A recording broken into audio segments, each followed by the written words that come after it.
So we have the facing stacked on top of the larger L, and we're sewing with 1/4 inch seam allowance.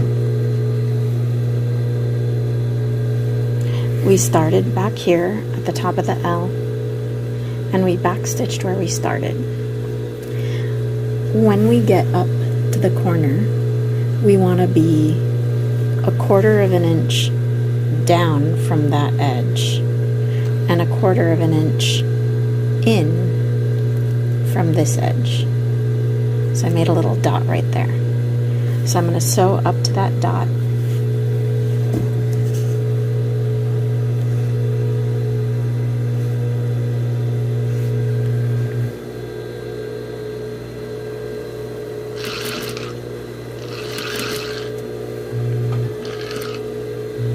And then with my needle down, I'm going to pivot.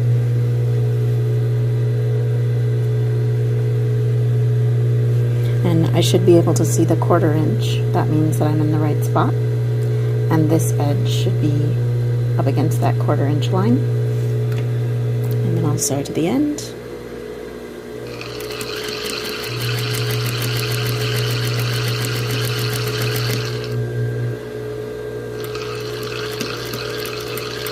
Backstitch. Make sure that my take-up lever is all the way in the highest position, and then use the knee lift to raise the presser foot and snip my threads close to the sample, but leave long tails coming out of the machine. So next, I need to clip this corner.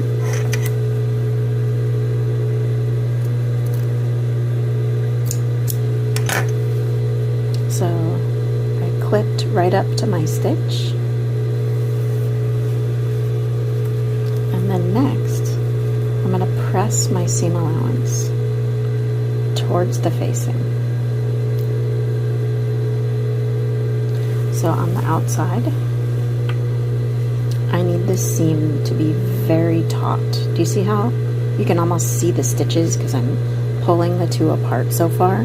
You do not want a bubble like that. Okay? You want them pulled very far apart. So you'll take that to the iron, and you iron your seam allowances over so that they're going towards the facing.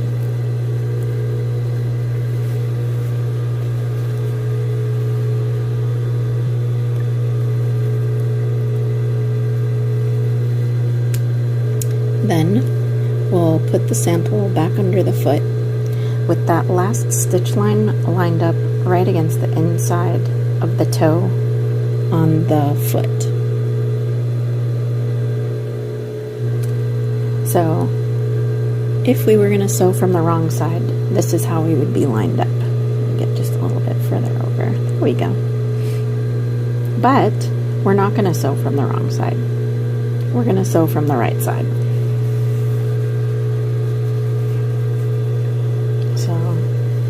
This is my big L, this is my small L.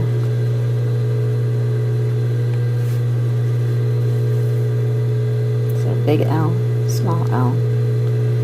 Seam allowances are pressed towards the facing.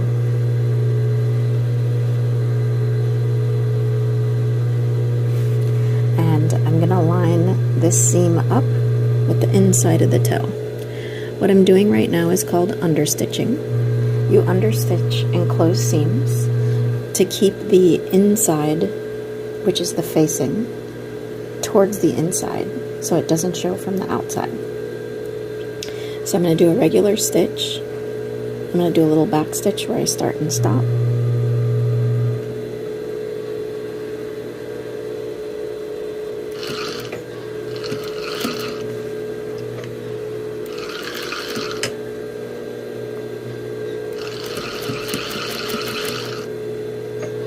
And I'm using my fingers to pull the seam open, and I'm keeping the seam aligned with the inside of the toe.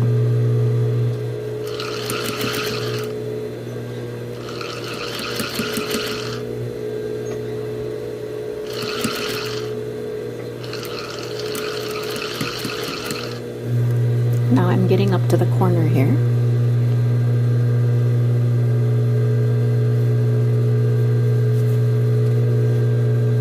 I'm going to get a little bit closer.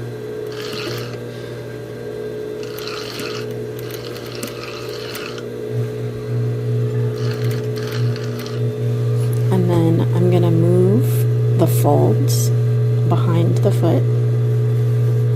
So I have to make sure my seam allowance is still aiming towards the facing.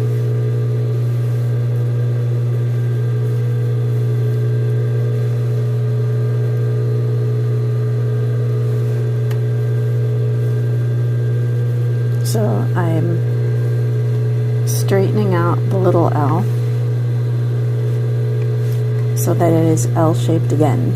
And that means the big L kind of has to create like a fold over here. So again, the L is now L-shaped. And I'm going to lower the foot again.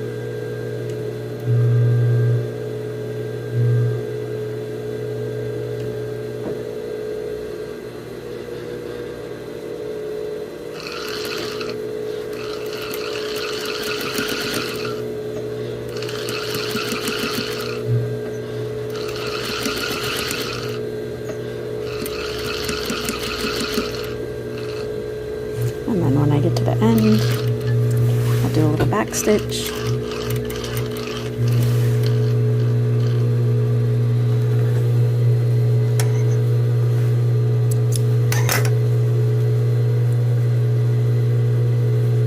So now it's kind of funky. I'm going to look at it from the inside. So that was the first stitch I did. And this was the second stitch. So now I'm going to fold the little L inside of the big L.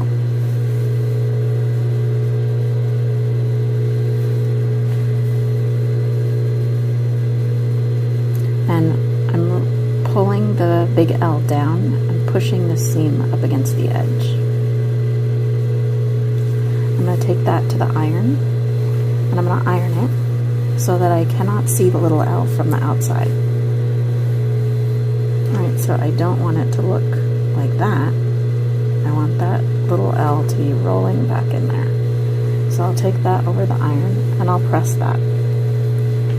Next, I'm going to 3-thread overlock the edge of the small L.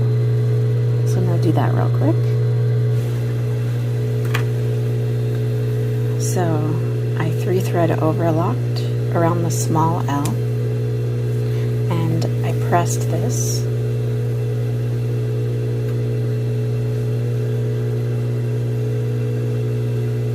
so that the big L is barely peeking over the small. This is the back side. And then I'll flip it over so you can see the front.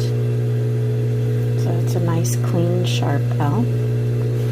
So now what I need to do is, I'm going to flip it over, I'm going to 3-thread overlock the short edge, and then I'm going to keep going along the big L and overlock the 2 long edges, and then I'm going to overlock this short edge. So I'll do that and I'll be right back. So now I have 3-thread overlocked around the big L as well. When I place this into my binder, I'll put the right side showing, and then I'll bend back one of the corners so that we can see on the outside, you don't see the understitch, but you do see the understitch on the inside L. So I'll place this on my worksheet in my binder with this corner bent back so that we can see this inside action and the understitch right there.